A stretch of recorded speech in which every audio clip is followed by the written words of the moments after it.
My name is Margaret. I'm 68 years old, and my daughter abandoned me in the middle of a burning desert on my birthday. The last words she said to me were, "You're dead to me, Mom." But she didn't know that in 3 days, I would become richer than she ever imagined. Before I tell you how I turned my pain into power, please, like this video, subscribe to the Karen Stories channel, and comment below where you're watching from. Trust me, you're going to want to hear every single word of what happened next. You know, people always ask me how I managed to stay so calm through everything that happened. How did I not break down completely? How did I not scream, or cry, or collapse right there in that desert? And the truth is, I almost did. God knows I almost did. But something inside me, something I didn't even know was there, kept me standing. Kept me breathing. Kept me thinking. Because even in that moment, even when my own flesh and blood looked me in the eyes and told me I was nothing, I knew something she didn't. I knew that sometimes the quietest person in the room is the most dangerous one. And that day, on my 68th birthday, in the scorching heat of that godforsaken desert, I became very, very quiet. Let me take you back to the beginning. Not the beginning of that terrible day, but the beginning of the end of the relationship with my daughter. Because betrayal this deep doesn't happen overnight. It builds. It festers. It grows like a cancer in the heart of what should be the most sacred bond between two people. Diana is my only child. My only daughter. For 68 years, I gave everything I had to make sure she had a good life. Her father, my beloved Robert, passed away 7 years ago, and after that, it was just Diana and me. Or at least, that's what I thought. Robert and I, we weren't rich people. We were working-class folks who believed in honesty, hard work, and taking care of your family. Robert worked at the Postal Service for 43 years. 43 years of waking up before dawn, of sorting mail with aching hands, of coming home exhausted but always making time for his family. I worked as a school cafeteria worker for 35 years. I know it doesn't sound glamorous. I know it's not the kind of job that gets you respect or admiration. But I fed hundreds of children every single day. I made sure that some of those kids, the ones who came from homes where there wasn't always enough, got at least one good meal. I took pride in that work.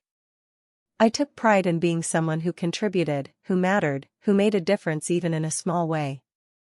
When Robert died, I thought Diana would be there for me the way I had always been there for her.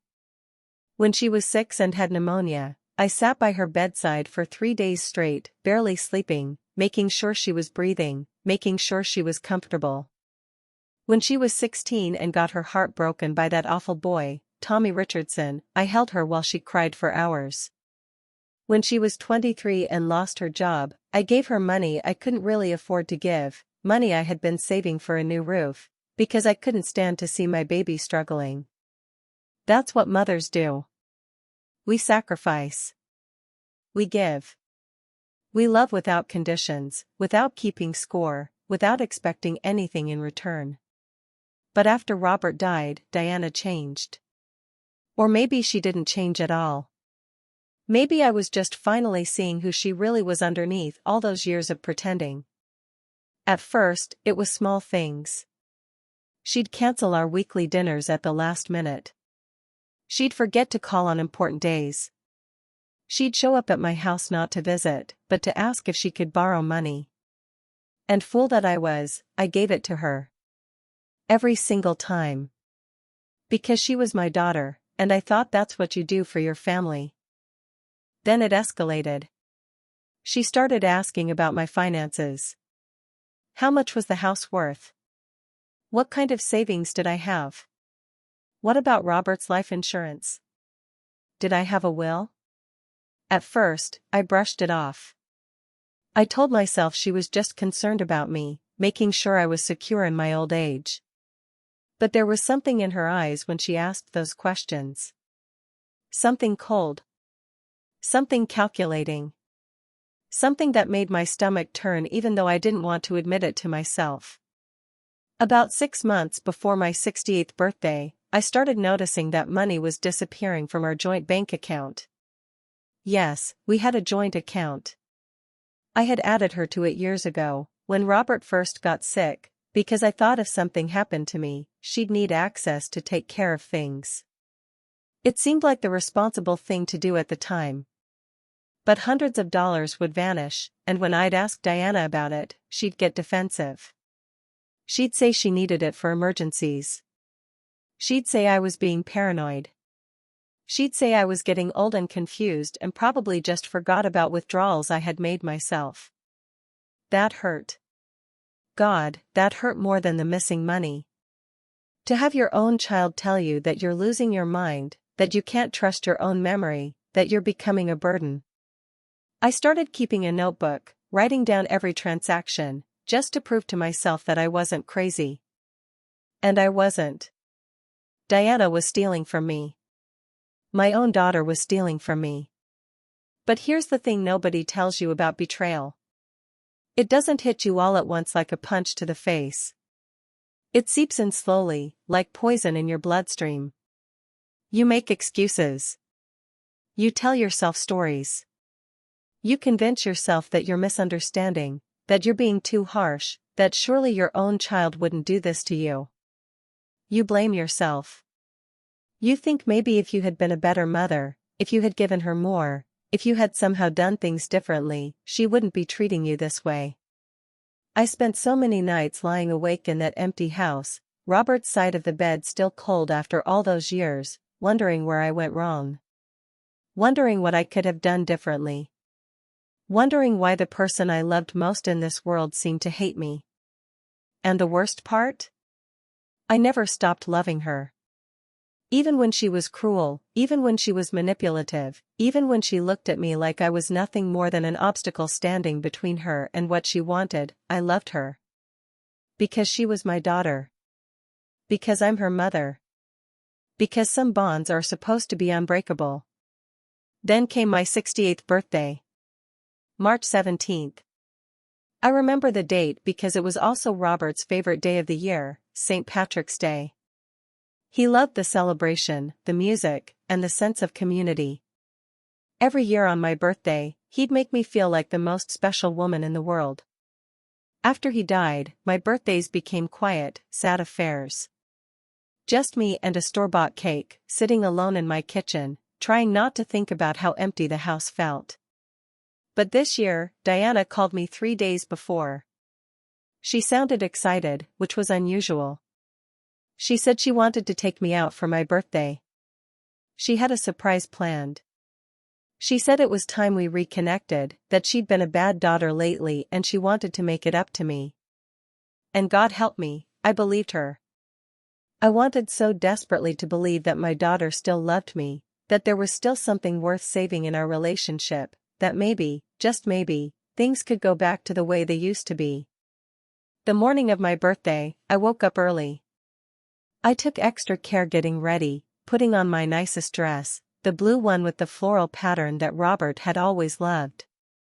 I did my makeup, something I rarely bothered with anymore. I even put on the pearl necklace Robert had given me for our 40th anniversary. I looked at myself in the mirror and tried to see what Diana would see. An old woman? A burden? Or her mother, who loved her more than life itself? Diana picked me up around 10 in the morning. She was driving Robert's old truck, the one I had given her after he passed because I thought she could use a reliable vehicle. She barely looked at me when I got in. No happy birthday, Mom. No hug. No smile. Just a curt, ready to go? I should have known then. I should have listened to that voice in the back of my head that was screaming at me that something was wrong. But I didn't. I buckled my seatbelt and smiled and said, "Where are we going, sweetheart?" She just said, "It's a surprise," and turned up the radio so loud that conversation became impossible. We drove. And drove. And drove. Out of town, past the places I recognized, onto highways I'd never been on before. The landscape became increasingly desolate. Houses gave way to empty fields, which gave way to rocky desert terrain. The sun beat down mercilessly on the truck, and even with the air conditioning on, I could feel the heat radiating through the windows. I kept asking Diana where we were going. She kept telling me to be patient. To trust her. To just wait and see. After what felt like hours, she pulled off the main road onto a dirt path. Dust billowed up around us as we drove deeper into the middle of nowhere. There was nothing out here. No buildings, no other cars, no signs of civilization. Just rocks and sand and scrub brush and that relentless, burning sun. My heart started pounding. Something was very, very wrong. Diana stopped the truck in the middle of this godforsaken nowhere. She turned off the engine, and the sudden silence was deafening. For a moment, we just sat there. I could hear her breathing. I could hear my own pulse thundering in my ears. Then she reached into the back seat and pulled out a plastic grocery bag. She opened her door and got out without a word. I followed her, my legs shaky as I stepped out into the blazing heat.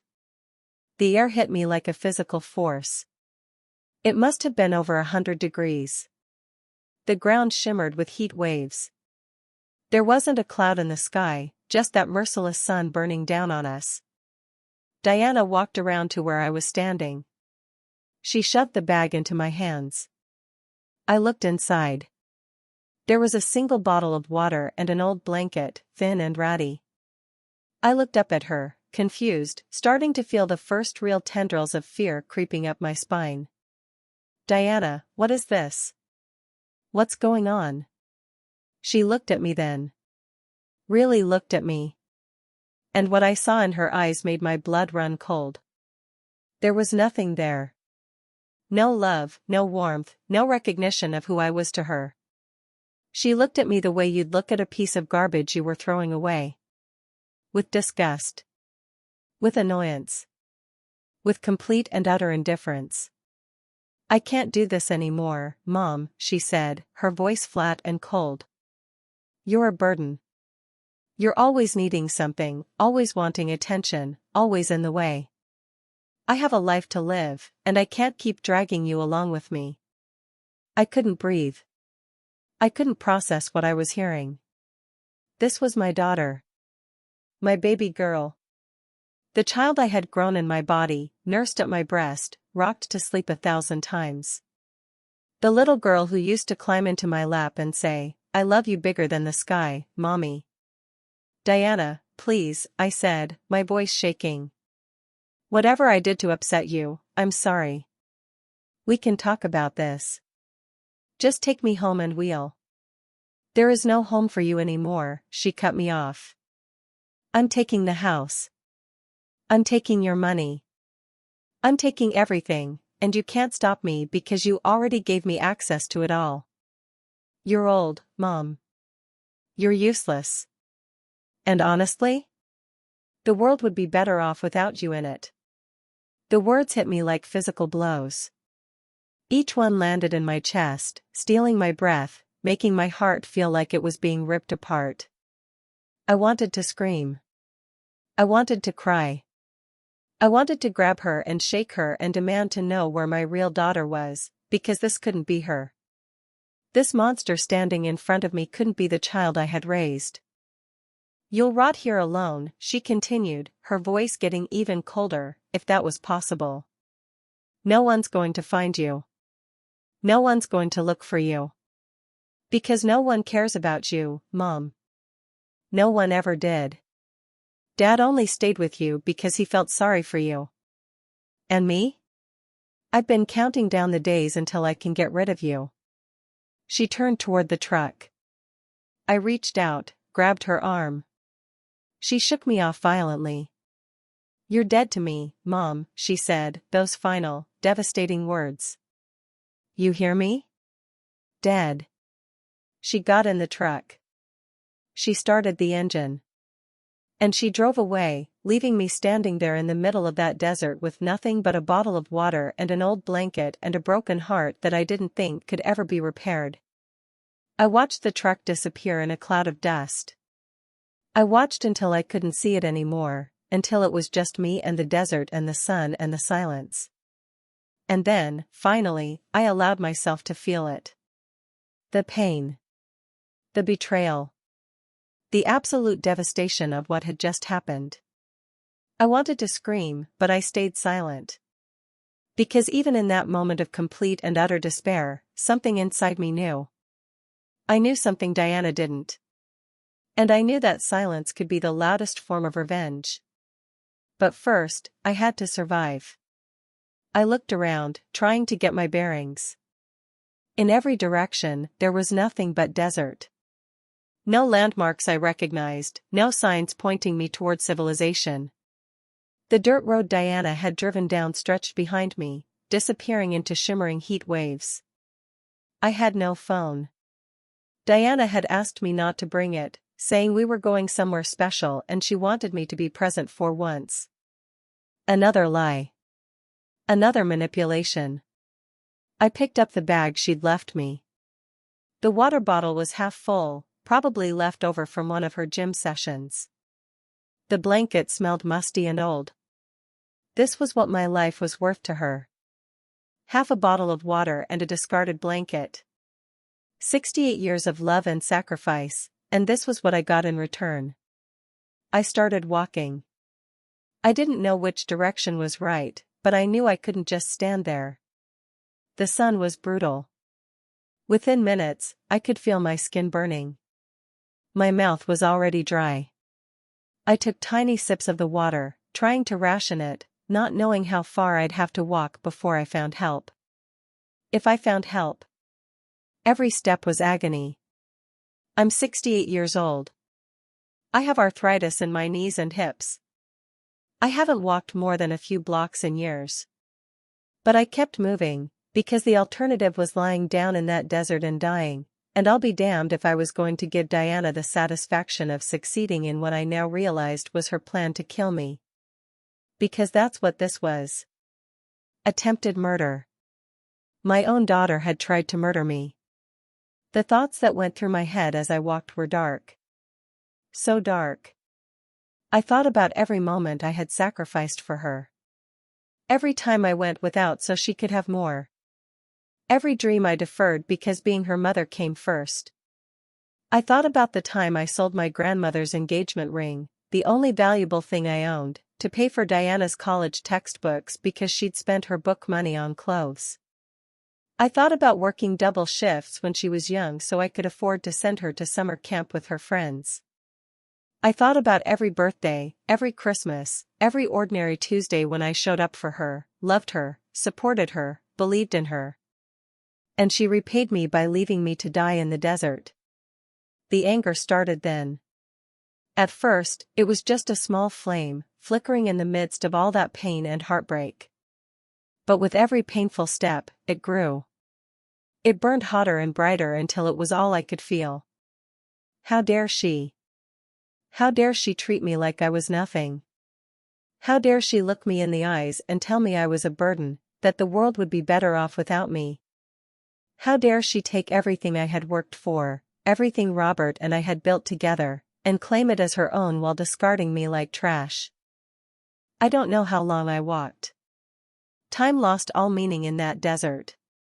The sun moved across the sky, beating down on me without mercy. I drank the last of the water. I draped the blanket over my head to try to provide some shade, but it barely helped. My legs felt like they were going to give out. My vision started to blur. I thought about Robert, about whether I'd see him soon. About whether this was really how my story would end. And then I heard it. The sound of an engine. I turned, shielding my eyes against the sun, and saw a truck approaching from the direction of the main road. I waved my arms frantically, terrified that they wouldn't see me, that they'd drive right past and I'd be alone again. But the truck slowed down. It pulled over. A man got out, middle-aged, wearing a plaid shirt and jeans, his face creased with concern. "Ma'am? Are you okay? What are you doing out here?" I opened my mouth to answer and found I could barely speak. My throat was so dry it felt like sandpaper. He immediately grabbed a water bottle from his truck and handed it to me. I drank it gratefully, too fast, making myself cough. "Easy now," he said gently. "What happened? Are you hurt?" What do you say at that moment? How do you explain to a complete stranger that your own daughter left you to die? The shame of it was almost as painful as the betrayal itself. "I need help," I managed to croak out. "Please. I need to get a phone." His name was Mike. He was a truck driver making a delivery to a town about 30 miles away. He helped me into his truck, turned the air conditioning up high, gave me more water and some snacks he had. He asked me what happened, and I told him. I told him everything. And the look on his face, the horror and disgust, validated what I was feeling. This wasn't normal. This wasn't okay. This was as evil as it felt. Mike drove me to a gas station on the outskirts of the nearest town. He wanted to take me to the hospital, but I refused. I needed to know what Diana had already done. I needed to assess the damage before I decided my next move. He gave me his phone number, made me promise to call if I needed anything, and I could tell he didn't want to leave me. But I assured him I'd be okay. I thanked him for saving my life, because that's what he did. If Mike hadn't come along when he did, I would have died in that desert. Inside the gas station, I used the payphone to try to call Diana. No answer. I tried 3 more times. Still nothing. So I called my neighbor, Betty, who had a spare key to my house. I asked her to check on things, to see if Diana was there. She called me back 10 minutes later, her voice hushed and worried. "Margaret, honey, Diana is at your house. She's loading stuff into a moving truck. And Margaret, she told me you passed away.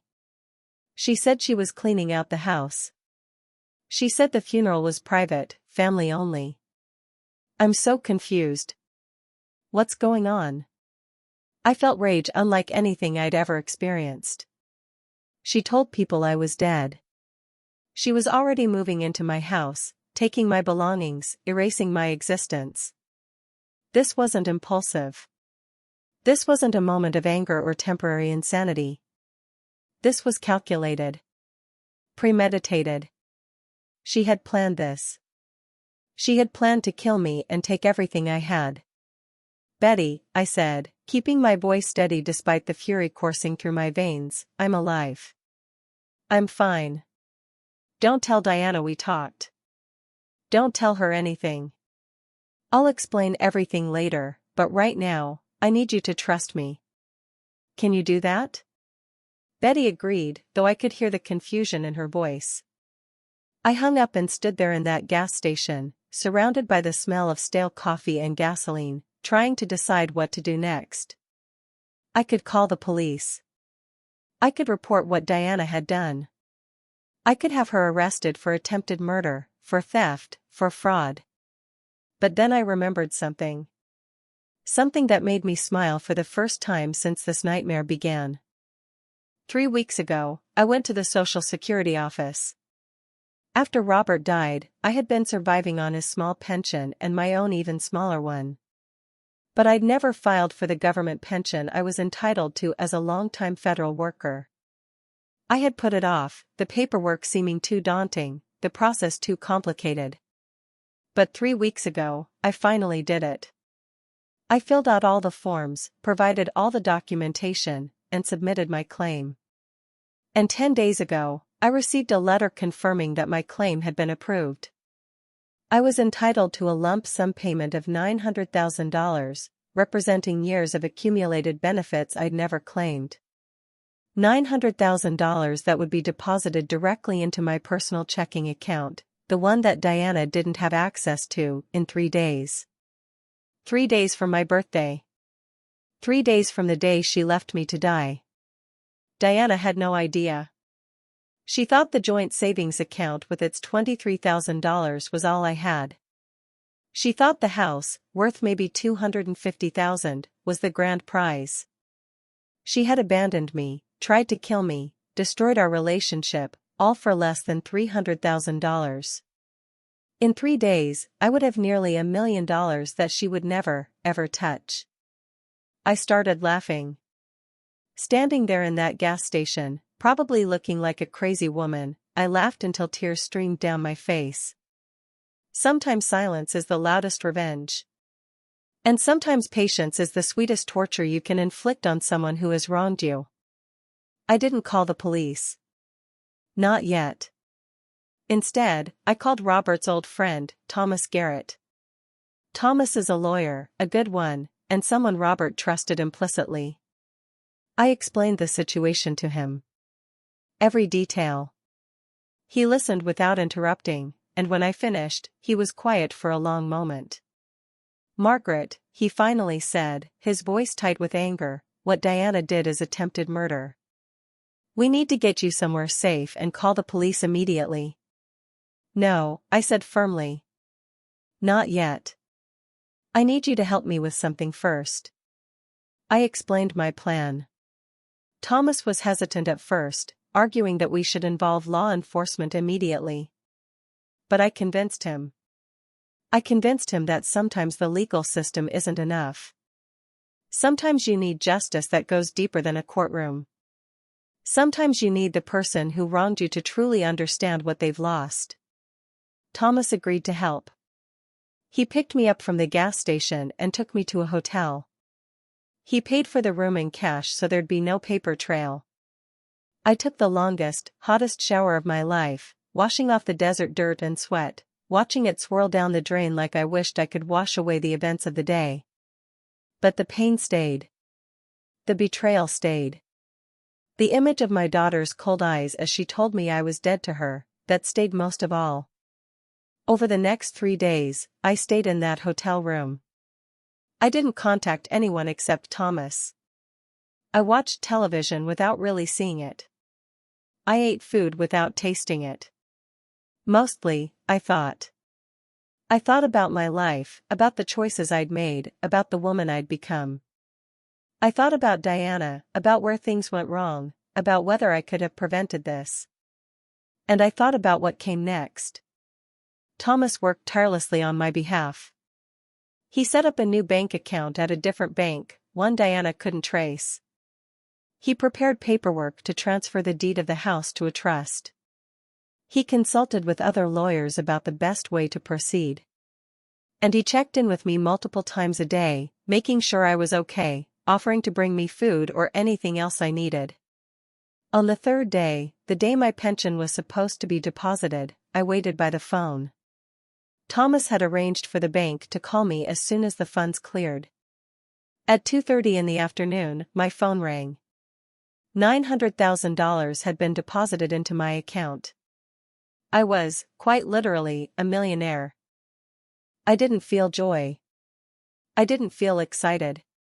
I felt vindicated. I felt powerful.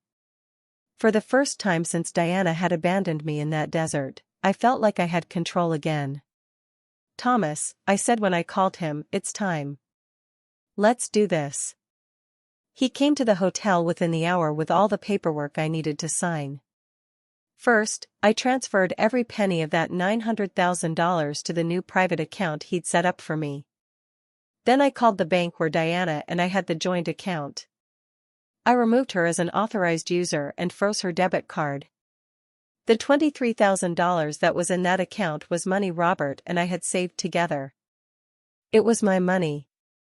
And Diana would never touch another cent of it. Next, Thomas and I went to the house. My house. The house Robert and I had bought 42 years ago, where we'd raised Diana, where we'd built our life together. Diana's car was in the driveway. Through the window, I could see her moving around inside, probably deciding which of my belongings she wanted to keep and which she'd throw away.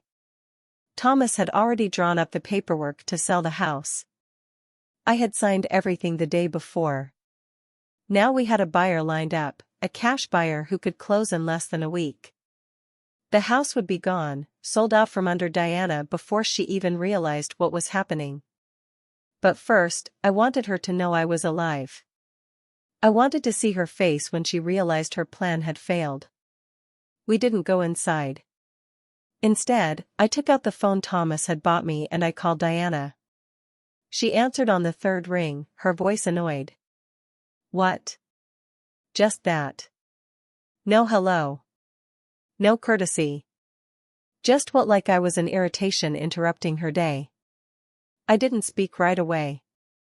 I let the silence stretch out, letting her get uncomfortable. Hello? Is anyone there? Hello, Diana, I said, my voice calm and cold. Did you miss me? The silence that followed was absolute. I could hear her breathing stop. I could almost feel her shock through the phone. Mom, she finally whispered, and there was fear in her voice now. Good. That's right, sweetheart. I'm alive. Surprise. How, where, what are you?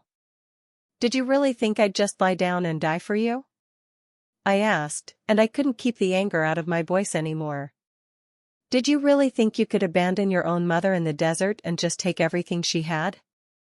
Did you really think there would be no consequences? Mom, wait, I can explain. No, I cut her off. You can't explain. There is no explanation that makes what you did okay. You tried to kill me, Diana.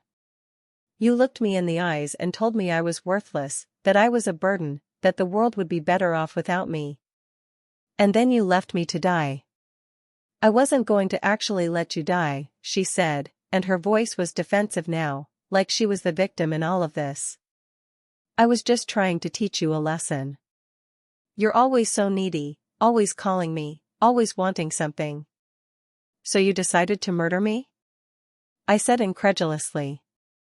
That was your solution? Not a conversation, not setting boundaries, but leaving me to die in the desert? It wasn't like that. Then what was it like, Diana? Explain it to me. Make me understand how your own mother became disposable to you. She was crying now. But I felt nothing. No sympathy, no urge to comfort her the way I always had before. Those tears were for herself, not for what she'd done to me. I needed the money, she finally said. I'm in debt, Mom. I owe people. Bad people. I needed your money or they were going to hurt me. So you decided to hurt me instead, I said. You decided that your problems were more important than my life. You don't understand. You're right, I interrupted. I don't understand. I don't understand how I raised someone capable of what you did. But here's what you need to understand, Diana. You're not getting my money. You're not getting my house. You're not getting anything. What are you talking about? My cards.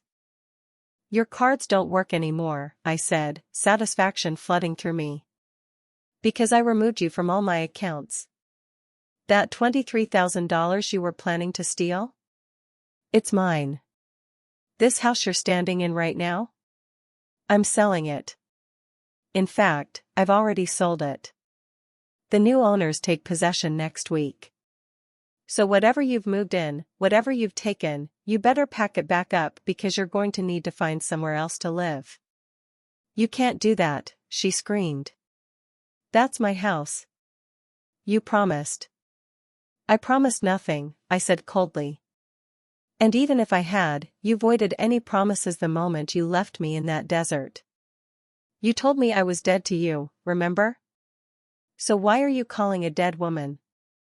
Why do you care what a dead woman does with her house? She was sobbing now, incoherent, begging.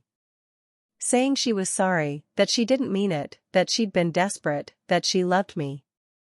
All lies. All manipulation. The same manipulation she'd been using on me for years, and I'd been too blind to see it. Goodbye, Diana, I said quietly. Maybe someday I'll be able to forgive you for what you did. But that day is not today. And trust? Trust is broken. You'll never have my trust again. You'll never have my money. And you'll never, ever have me. I hung up. She called back immediately. I declined the call. She called again. And again. And again. I blocked her number. Then she started texting from different numbers, probably from her friends' phones probably. I blocked those too. She sent emails. I deleted them without reading them. She showed up at the hotel where I was staying, but I'd already checked out. She went back to the house, but the locks had been changed and the new owners had already moved in. For weeks, she tried to reach me. She left voicemails that ranged from apologetic to angry to desperate. She sent letters to the post office box Thomas had set up for me. She even tried to contact Thomas, demanding to know where I was, threatening legal action. But she had no leg to stand on. I had done nothing illegal. Everything I did was within my rights. The house was in my name. The money was my money. And I owed her nothing. Thomas helped me find a new place to live. A quiet community about 3 hours away, right on the edge of a beautiful lake. It's a senior living community, not a nursing home, but a place where people my age can live independently while having access to support if we need it. I have a small but comfortable apartment with a view of the water. I've made friends with my neighbors. I've joined a book club. I've started volunteering at the local food bank, something I couldn't do before because I was always worrying about Diana, always trying to help her, always putting her needs before my own. And with some of that pension money, I started a foundation. A small one, but meaningful. It provides support for elderly people who have been abandoned or abused by their families. I donate money for legal help, for therapy, for practical support like housing and healthcare. I receive letters from people all over the country who have gone through similar experiences. People who were discarded by the children they raised. People who gave everything and received cruelty in return. Their stories break my heart. An 80-year-old woman whose son drained her bank account to feed his gambling addiction. A 75-year-old man whose daughter put him in a nursing home and never visited. A 66-year-old woman whose children contested her husband's will and left her with nothing. So many stories of betrayal, of pain, of families torn apart by greed and selfishness. But there are also stories of resilience. Of people who survived. Who rebuilt their lives. Who found new families and friends and communities. Who learned that biology doesn't determine worth, and that you can create your own sense of belonging even when the people who were supposed to love you have failed you. I've been living in my new apartment for 8 months now. 8 months of peace. 8 months without Diana's manipulation, without her constant demands, without the walking on eggshells feeling that always accompanied our interactions. And I've realized something. I'm happier now. Despite everything that happened, despite the betrayal and the pain and the horror of what she tried to do to me, I'm happier now than I've been in years. Because I'm free. Free from the obligation to keep sacrificing myself for someone who didn't appreciate it. Free from the guilt of never being enough. Free from the constant hope that maybe this time, she'd show me the love and respect I deserved. That hope was killing me slowly, more surely than leaving me in that desert ever could have. About 3 months ago, Diana found me. I don't know how. Maybe she hired a private investigator. Maybe she sweet-talked information out of someone. But she showed up at my apartment building. I saw her through the window, standing in the parking lot, looking up at the building like she was trying to decide what to do. Part of me wanted to hide. Part of me wanted to call security and have her removed.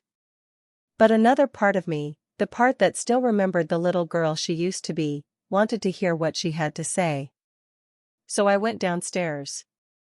I met her in the lobby where there were other people around, witnesses, and safety. She looked terrible. Thinner than I remembered, dark circles under her eyes, her clothes wrinkled and worn. For a moment, just a moment, my mother's instinct kicked in. I wanted to ask if she was okay, if she was eating enough, if she needed help. But then I remembered her face in that desert. I remembered her words. "You're dead to me, Mom." And my sympathy evaporated. "What do you want, Diana?" I asked, keeping my voice neutral. "I need to talk to you," she said. "Please, Mom. Just give me 5 minutes." I should have said no. But curiosity got the better of me. I gestured to a seating area in the lobby. We sat down across from each other, and for a long moment, neither of us spoke. "I'm sorry," she finally said. "I know that's not enough. I know I can never make up for what I did. But I need you to know that I'm sorry. I was desperate and scared, and I made the worst decision of my life. I'd been in therapy. I'm trying to understand why I did what I did. And I need my mom." I looked at her. Really looked at her. And I felt nothing. No anger anymore, but no love either. She was a stranger to me now. A stranger who happened to share my DNA. "The thing is, Diana," I said quietly, "you don't get to do what you did and then come back when it's convenient for you. You don't get to try to kill me, to steal from me, to tell me I'm worthless and that the world would be better off without me, and then show up months later expecting forgiveness just because you say you're sorry." "I know," she whispered. "I know I don't deserve your forgiveness. But I'm asking for it anyway." "Why?" I asked. "Why now? Is it because you're actually remorseful, or is it because you've realized you lost access to my money? Is it because you genuinely miss your mother, or is it because whatever situation you're in now is harder than you expected and you need someone to bail you out again?" She flinched at my words, and I knew I'd hit the mark. There was something she needed. There was always something she needed. "I lost my apartment," she admitted. "I can't find steady work. The people I owed money to, I had to file for bankruptcy. Everything fell apart after you left." "After I left?" I repeated, my voice rising despite my efforts to stay calm. "After I left? Diana, you abandoned me in a desert to die. I didn't leave. You threw me away like garbage. Don't you dare try to rewrite history and make this my fault." "That's not what I meant," she said quickly. Everything got worse after that day. I thought taking your money would solve my problems, but it just made everything worse. I've lost everything, Mom. My apartment, my car, my friends. Everyone knows what I did. Betty told the whole neighborhood. People look at me like I'm a monster." "You are a monster," I said, and the words came out flat and matter of fact. "What you did was monstrous. You tried to murder your own mother. You don't get to be surprised when people are horrified by that." Tears were streaming down her face now. "I know. I know I'm terrible. I know I don't deserve anything from you. But I have nowhere else to go. I'm asking, begging you, please. Can I stay with you? Just for a little while until I get back on my feet. I promise I'll be different. I promise I'll make it up to you." And there it was. The real reason she'd sought me out. Not for forgiveness. Not because she missed me. Not because she'd had some profound realization about the value of family. She needed something from me. Again. Always. That's all I'd ever been to her. A resource to be exploited. "No," I said simply. "Please, Mom, I'm desperate." "You were desperate before," I interrupted. "And your solution was to try to kill me. How do I know that if I let you into my home, into my life again, you won't just try to finish what you started? How do I know you won't smother me in my sleep or push me down the stairs or find some other way to get rid of me so you can take whatever I have left? I would never." "You already did." I said, my voice echoing through the lobby. A few people looked over at us, concerned. I lowered my voice but didn't soften my words. You already tried to kill me once, Diana. You don't get the benefit of the doubt anymore. You don't get my trust. You don't get my help. You don't get anything from me ever again. So that's it? She asked, anger creeping into her voice now. You're just going to abandon your own daughter? Leave me with nothing? The audacity of it took my breath away. I'm going to abandon you? I said incredulously. Do you hear yourself? Do you have any idea how insane that sounds? You left me to die in the desert, and now you're accusing me of abandonment because I won't give you money and a place to live? You have almost $1 million, she spat out. Betty told me about your pension. You could help me. You could fix all of this. But you're choosing not to. You're choosing to let your own daughter suffer. You're not my daughter anymore, I said, and saying the words out loud felt like both a relief and a devastation. My daughter died in that desert. The person sitting in front of me is a stranger who looks like her, but isn't her. My daughter would never have done what you did. My daughter would have loved me. My daughter would have been grateful for everything I sacrificed for her. But that person doesn't exist. Maybe she never did. Diana stared at me, her mouth opening and closing like she couldn't find words. Finally, she stood up. You're a selfish, bitter old woman, she said viciously. No wonder Dad stayed late at work all the time. No wonder he was always finding excuses not to be home. You made everyone around you miserable. I stood up too, looking her directly in the eyes. Your father loved me. He loved me until the day he died. We had a good marriage, a real partnership built on respect and love. You know nothing about our relationship. And you trying to weaponize his memory against me just proves what I already know. You have no morals, no boundaries, no sense of decency. You'll say anything, do anything, hurt anyone if you think it'll get you what you want. I hope you die alone, she said, her voice shaking with rage. I hope you spend the rest of your miserable life alone in this place with nobody who gives a damn about you. I'd rather be alone than spend one more second with you, I replied. Now get out. And don't come back. If I see you near this building again, I'll call the police and file a restraining order. And I'll tell them everything. About the desert, about the theft, about the fraud. I've been protecting you by not pressing charges. But if you push me, if you ever contact me again, I will make sure you pay for what you did. Do you understand me?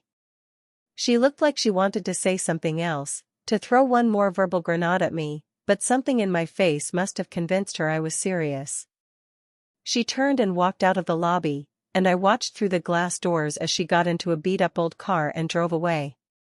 I haven't seen her since. I hope I never do it again. People ask me if I regret my decision. If I feel guilty for not helping her, for not giving her another chance. And the truth is, I don't. Not even a little bit. Because I spent 68 years putting Diana first. 68 years sacrificing my own needs and wants and dreams so she could have more. 68 years loving her unconditionally, supporting her unquestioningly, believing in her despite mounting evidence that she didn't deserve it. And where did it get me? Abandoned in a desert. Told I was worthless. Nearly murdered by the person I loved most in the world.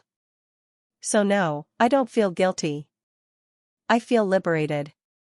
I think about forgiveness a lot these days. People in my book club, people at church, people in my therapy sessions, they all talk about the importance of forgiveness. About how holding on to anger hurts you more than it hurts the person who wronged you. About how forgiveness is a gift you give yourself, not the person who hurt you. And maybe they're right.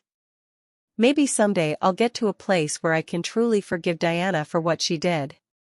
Where I can let go of the anger and the hurt and the betrayal and just let it all go. But I'm not there yet. And I'm not sure I'll ever be there. Because some things are unforgivable. Some betrayals cut too deep. Some wounds never fully heal. But here's what I have learned. Forgiveness and reconciliation are not the same thing. I can forgive Diana, truly forgive her in my heart, and still never want to see her again. I can release the anger and still maintain the boundary that keeps her out of my life. Forgiveness doesn't mean forgetting. It doesn't mean pretending it didn't happen. It doesn't mean opening yourself up to be hurt again by the same person in the same way. I'm working on forgiving her. Not for her sake, but for mine. Because I don't want to spend whatever years I have left consumed by anger and bitterness. I don't want her to have that power over me anymore. She took enough from me. She doesn't get to take my peace too. But trust? Trust is different. Trust, once shattered the way Diana shattered mine, can never be rebuilt. Not really. You can glue the pieces back together, but you'll always see the cracks. You'll always know that it broke once and could break again. And with something as devastating as what Diana did, I don't even have the pieces anymore. There's nothing left to rebuild from. I think about the other mothers in my support group, the ones who have been through similar betrayals. There's Carol, whose son stole her identity and ran up hundreds of thousands of dollars in debt in her name. There's Patricia, whose daughter had her declared mentally incompetent so she could take control of her finances, even though Patricia is sharp as a tack. There's Robert, yes, a father not a mother, but his story is just as heartbreaking, whose kids put him in a nursing home and sold his house while he was recovering from surgery. We share our stories. We cry together. We rage together. And slowly, painfully, we heal together. Because that's the thing about trauma, about betrayal. You can't heal alone. You need people who understand, who have been there, who can look you in the eyes and say, I know. I know how much it hurts. And I'm here. These people, these strangers who became friends through shared pain, they're my family now. We celebrate birthdays together. We have weekly dinners. We play cards and watch movies and just exist in each other's company without judgment, without expectation, without the complicated history that blood family brings. And it's enough. It's more than enough. It's everything I needed and didn't know I was missing. My apartment overlooks the lake, and I spend a lot of time sitting on my small balcony, watching the water.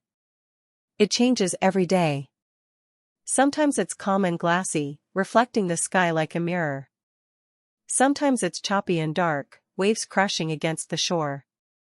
Sometimes it's somewhere in between, rippling and shifting, never quite still but not violent either. I think my heart is like that lake. Some days the pain is so deep and still that I can see straight to the bottom of it, and can count every moment of betrayal like stones beneath the surface. Other days it's all turbulence and chaos, anger and hurt crashing over me in waves that threaten to pull me under. And most days, it's somewhere in between. The pain is there, always there, but manageable. Present but not overwhelming. A part of me but not all of me. I've started writing. Just for myself, not for publication or anything like that. I write about my life, about Robert, about the good years before Diana's betrayal. I write about the desert, about that day, about every detail I can remember because I never want to forget what happened. Not because I want to hold on to the pain, but because I never want to let myself be vulnerable to that kind of hurt again. I never want to excuse it or minimize it or convince myself it wasn't as bad as it was. Some people might call that refusing to move on. I call it learning from experience. I call it protecting myself. I call it honoring the woman who walked out of that desert, who survived, who refused to let her daughter's cruelty be the end of her story. Because here's what Diana didn't understand.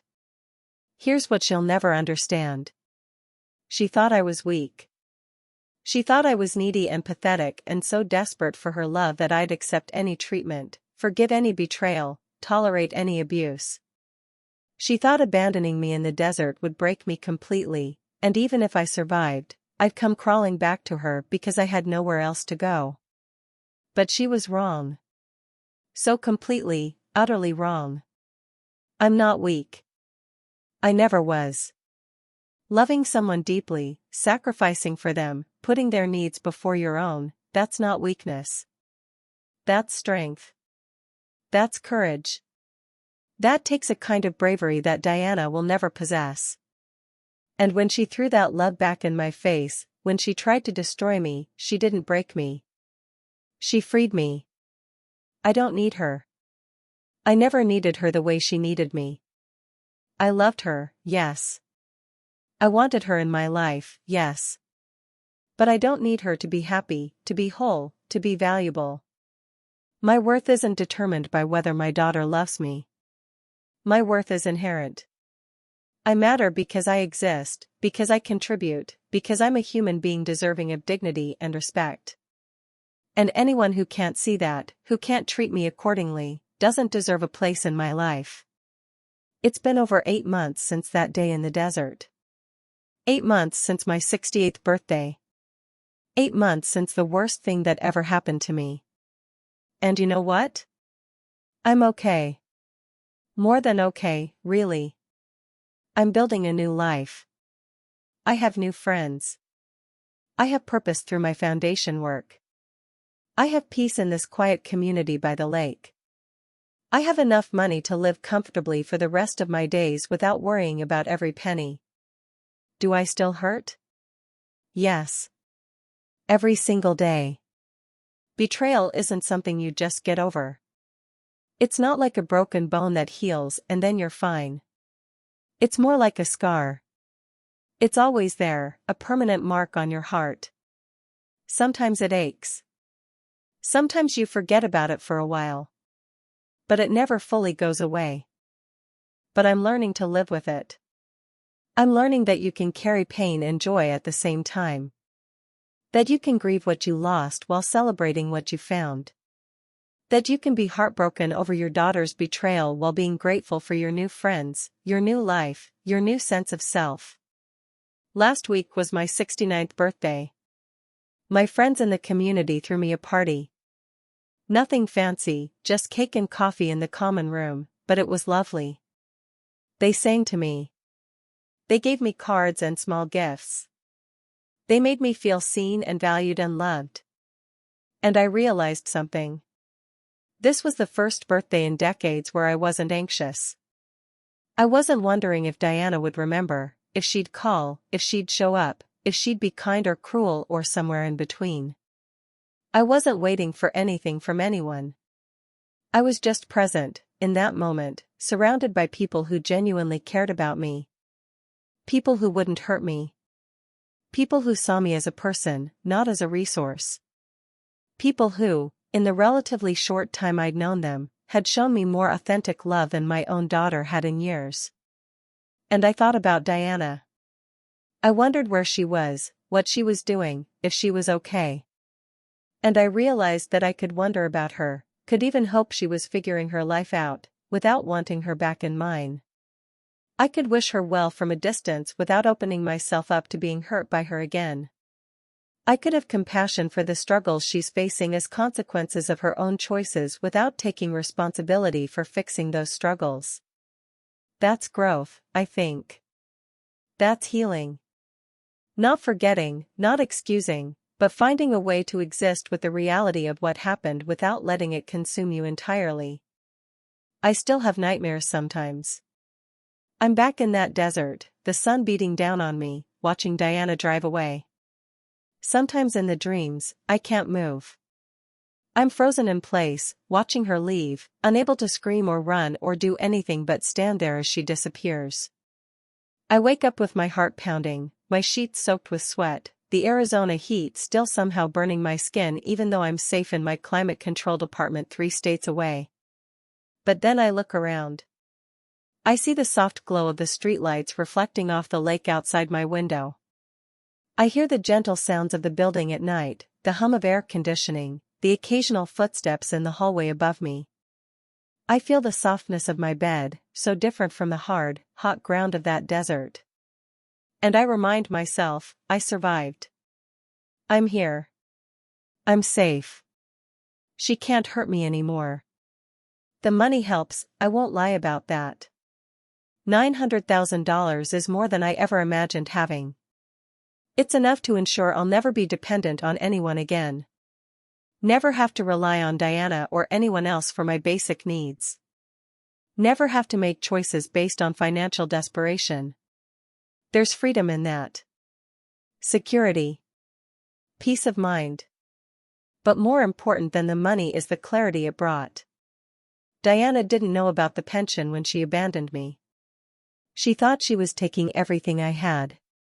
She thought she was leaving me with nothing, to die alone with nothing. And she did it anyway. She did it gladly, with cold eyes and cruel words. The money revealed who she truly was. It proved that her betrayal wasn't about desperation or fear or even greed, really. It was about who she is at her core. Someone capable of discarding her own mother like trash. Someone fundamentally broken in ways I don't think therapy or time or consequences will ever fix. People sometimes ask me if I'll leave her anything in my will. If there's some small part of me that still wants to provide for her, even after everything. And my answer is always the same, no. Not a single penny. Every dollar I have will either be spent during my lifetime on things that bring me joy and peace, or donated to my foundation to help other people who have been betrayed and abandoned by their families. Diana will get nothing from me in death just as she gets nothing from me in life.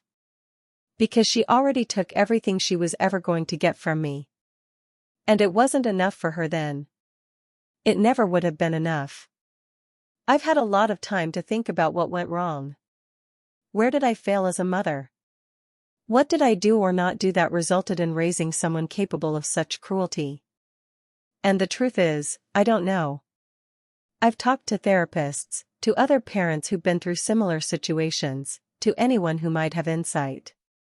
And the consensus seems to be that sometimes people are just broken. Sometimes, despite your best efforts, despite all the love and guidance and sacrifice, a person grows up with something fundamentally wrong with their moral compass. Maybe it's nature. Maybe Diana was born with something missing, some capacity for empathy or compassion that just isn't there. Maybe it's nurture, and despite thinking I was a good mother, I somehow taught her that people are disposable, that relationships are transactional, that love is conditional. Maybe it's both. Maybe it's neither. Maybe it's just the chaotic randomness of existence, and trying to find meaning or lessons or blame is just a way of pretending we have more control than we really do. What I do know is this: I did the best I could with what I knew at the time. I loved her. I showed up for her. I sacrificed for her. I gave her every advantage I could afford. And if that wasn't enough, if something in her is still broken despite all of that, then that's not my failure. That's not my burden to carry anymore. I gave her the tools to be a good person. What she did with those tools, or didn't do, is on her. I think one of the hardest parts of all of this has been accepting that closure isn't always possible. I keep waiting for the moment when everything will suddenly make sense. When Diana will have some grand revelation and apologize in a way that feels genuine. When I'll fully understand why this happened. When all the pieces will fit together into a neat narrative with clear lessons and clean resolution. But life isn't like that. Sometimes terrible things happen and there's no satisfying explanation. Sometimes people hurt you for reasons that don't make sense, or for no reason at all. Sometimes you just have to accept that the question mark is the ending. My foundation work has been the most meaningful part of this new chapter of my life. Every month, I review applications from elderly people who need help. Legal fees for fighting financial abuse. Therapy costs for dealing with trauma. Moving expenses to escape dangerous situations. Basic living costs while they rebuild their lives after being left with nothing. Each application is a story of betrayal, of families falling apart, Of people learning the hard way that biology doesn't guarantee love or loyalty or basic human decency. And with each one I approve, with each check I write, I feel a little bit of my own pain transform into something useful. Something good. I can't undo what Diana did to me. I can't go back and change the past. But I can maybe make someone else's present a little more bearable. I can be the help that I needed when I was stranded in that desert, when I was lost and broken and didn't know if I'd survive. The thank you letters I receive from the people my foundation helps, those mean more to me than Diana's apology ever could. Because they're from people who appreciate what I'm giving, who see the value in it, who are genuinely grateful. They remind me that generosity is still worth it, even when my own generosity was exploited. They remind me that most people are good, that Diana is the exception not the rule, that I shouldn't let one person's cruelty make me cynical about humanity as a whole. There's a woman named Linda who received help from my foundation about 3 months ago. Her sons had convinced her to sign power of attorney over to them, then immediately emptied her bank accounts and put her in a substandard nursing home. She was trapped there, with no money, no way out, no hope. My foundation paid for a lawyer who got the power of attorney revoked, helped her get her money back, and found her a safe place to live. She writes to me every week now. Just short notes, telling me about her day, her new apartment, her garden. And at the end of every letter, she thanks me. Those letters make me cry every single time. Not sad tears, but something else. Relief, maybe. Or validation. Or just the overwhelming feeling of connection, of being part of something bigger than myself, of my pain having purpose. Diana tried to make me feel worthless. She tried to make me believe that the world would be better off without me in it. But Linda's letters, and the letters from all the other people my foundation has helped, they prove that wasn't true. They prove that I matter. That my existence has value. That I can make a difference. I'm not going to pretend I've fully healed. I don't think you ever fully heal from something like this. The relationship between a mother and child is supposed to be the safest one there is. It's supposed to be the foundation everything else is built on. When that relationship is destroyed, when that foundation crumbles, it shakes everything. It makes you question your own judgment, your own worth, your own understanding of the world. But I'm learning to live with the cracks. I'm learning that broken things can still be beautiful, can still be functional, can still have value. I'm learning that you don't have to be perfectly healed to move forward, to build a new life, to find joy and meaning and purpose. You just have to be willing to keep going. To wake up every morning and choose to live, even when part of you is still grieving what you lost. So if you've ever been betrayed by someone you love, if someone you trusted has shattered your heart into a million pieces, I want you to know this: you will survive. It won't be easy. It won't be quick. It won't be a straight line from pain to healing. But you will survive. And more than that, you can thrive. You can build a new life that doesn't include the person who hurt you. You can find new people to love, new purposes to pursue, new reasons to be grateful for each day. Remember that silence can be powerful. Remember that dignity is priceless. Remember that walking away from someone who hurts you isn't abandonment, it's self-preservation. Remember that you are not defined by how others treat you, but by how you treat yourself in the aftermath of their cruelty. And remember this: forgiveness is possible. I'm working on it every day. But forgiveness doesn't mean reconciliation. It doesn't mean pretending it didn't happen. It doesn't mean opening yourself up to be hurt again. You can forgive someone and still never want to see them again. You can wish them well from a distance and still protect yourself by keeping them out of your life. Trust, once broken the way mine was broken, takes a lifetime to rebuild. If it can be rebuilt at all. And that's okay. You don't owe your trust to anyone, not even family. Especially not families who have proven they don't deserve it. I'm 69 years old now. I don't know how many years I have left on this earth. Could be 5, could be 25. But however many years I have, I'm going to spend them on my terms. Surrounded by people who value me. Doing work that matters. Living in peace by this beautiful lake. And most importantly, protecting the boundaries I've set, the life I've built, the self I've reclaimed. Diana took a lot from me. She took my illusions about family, my naive belief that blood is thicker than water, and my ability to trust easily. She took peaceful sleep and carefree birthdays and the simple joy of being someone's mother. She took the future I imagined, the one where we'd grow old together, where she'd be there when I needed her the way I was always there for her. But she didn't take everything. She didn't take my strength, my resilience, my capacity to start over. She didn't take my ability to love, even if I'm more careful now about who I give that love to.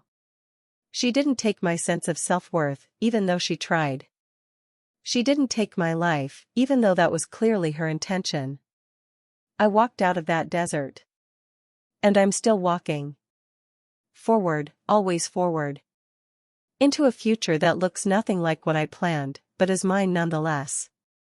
A future built on my own terms, with my own choices, surrounded by my own carefully selected people who have earned their place in my life through kindness and respect and genuine affection. So thank you for listening to my story. Thank you for being here with me on this journey from betrayal to survival to something approaching peace. If my story helps even one person recognize their own worth, set their own boundaries, walk away from someone who doesn't value them, then sharing it was worth it. And if you're watching this from somewhere, from anywhere in the world, I want you to know, you matter. You are valuable. You are worthy of love and respect and basic human decency. And anyone who can't see that, anyone who treats you as disposable, doesn't deserve a place in your life. Walk away. Protect yourself. Build something new. You deserve better. Don't forget to like this video, subscribe for more stories like mine, and tell me in the comments where you're watching from. I read every comment. I appreciate every one of you who takes the time to listen, to engage, to share your own stories. We're all in this together, all of us who have been hurt, all of us who have survived, all of us who are still figuring out how to move forward. Thank you. Thank you for witnessing my pain and my healing. Thank you for reminding me that I'm not alone. Thank you for being part of this community of survivors, of warriors, of people who refuse to let betrayal be the end of their story. My name is Margaret. I'm 69 years old. My daughter tried to kill me. But I'm still here. Still standing. Still fighting. Still living. And that, in the end, is the greatest revenge of all.